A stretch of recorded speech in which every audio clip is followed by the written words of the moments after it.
বিএনপির চেয়ারপারসন যিনি সুপ্তভাবে গণভোটের পক্ষে অবস্থান নিয়েছে, কিন্তু তাদের এমপি প্রার্থীরা গুপ্তভাবে প্রতিটি এলাকায় গিয়ে গিয়ে তারা না ভোটের তারা ক্যাম্পেইন করছে।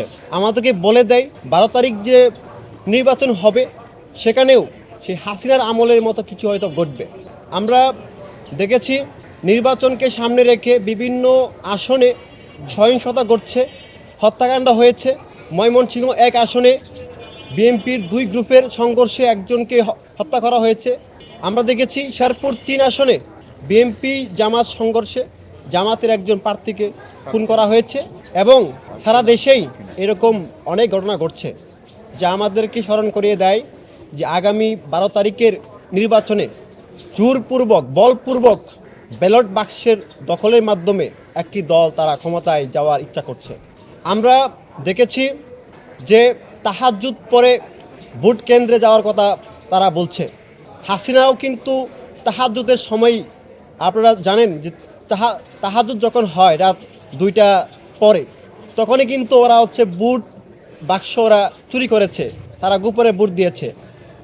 আমরা বলতে চাই যে তাহাজ্জুদ মানেই একটা শঙ্কার জায়গা।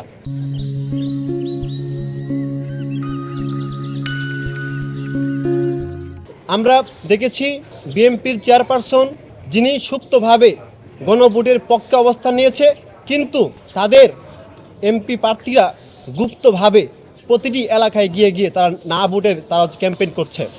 আমরা দেখেছি পটুয়াখালীর বাউফলে বিএনপির এমপি প্রার্থী তিনি প্রকাশ্যে গণভোটের বিরুদ্ধে অবস্থান নিয়েছে।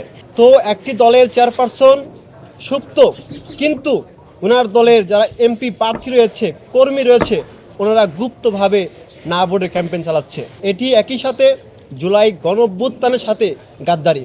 আমরা দেশবাসীকে বলতে চাই, আমরা যে স্বপ্ন নিয়ে আপনার সন্তান, আপনার ভাই, আপনার স্বামী যে জুলাই গণঅভ্যুত্থানে যে স্বপ্ন নিয়ে যে সংস্কারের ইচ্ছা নিয়ে জুলাই আন্দোলন করেছিল, সেই সংস্কারকে বাস্তবে রূপদান করতে অবশ্যই জুলাই গণভোটে হা দিতে হবে। আমি দেশবাসী আহ্বান জানাই, আগামী 12 তারিখের নির্বাচনে সবাই গণভোটে হা ভোট দিবেন এবং আমরা বলতে চাই নির্বাচনী সহিংসতাকে সবাই না বলবেন এবং গণভোটকে হা বলবেন।